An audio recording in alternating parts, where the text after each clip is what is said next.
100 years ago, Susie Parker Stringfellow chose to give everything she owned to create a hospital for her community.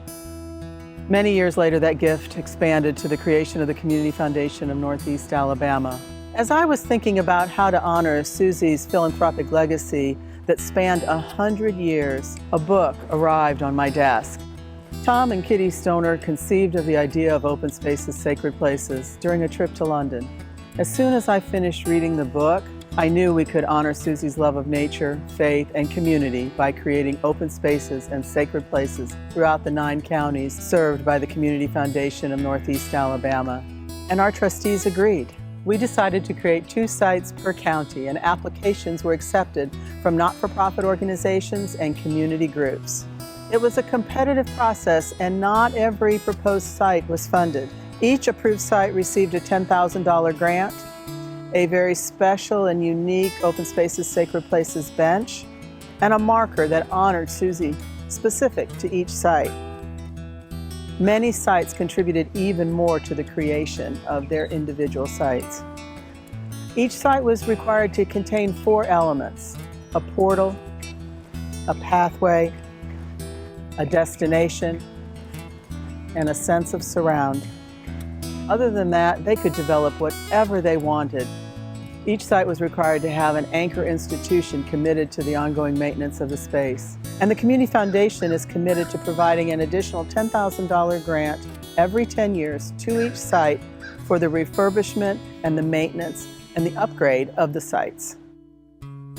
We are grateful to the many individuals in Northeast Alabama that partnered with the Community Foundation to create these living legacies. You're about to see one of those unique and special places, an Open Spaces Sacred Places site honoring the 100-year philanthropic legacy of Susie Parker Stringfellow.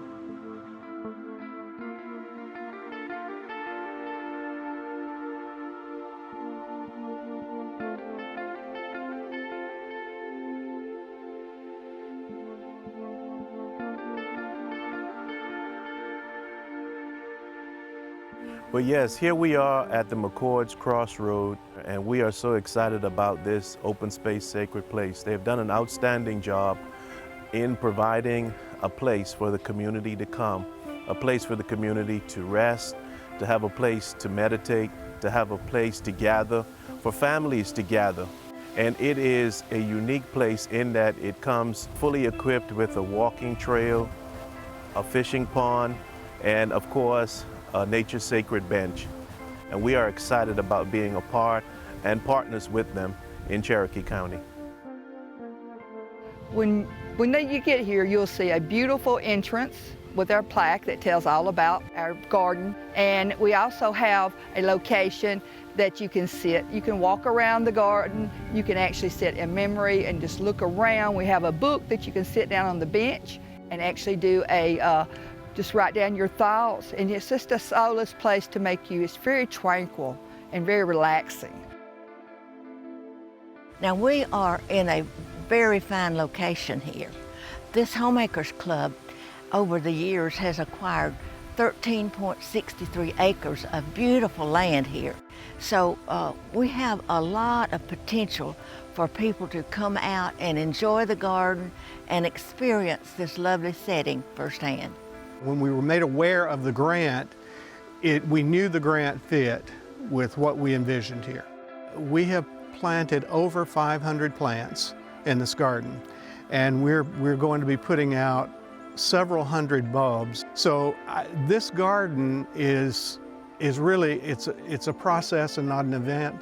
We have it at a point where we can have our opening today, but by the time we open it to the general community, hopefully the plants will be in bloom after the winter, and it'll be a place that people will want to come and see. And we hope that everybody would come out and enjoy the view and sit back and just relax and take in what I call taking in what the people here in our community need just to make our community better. A peaceful place, and that's really what we want it to be.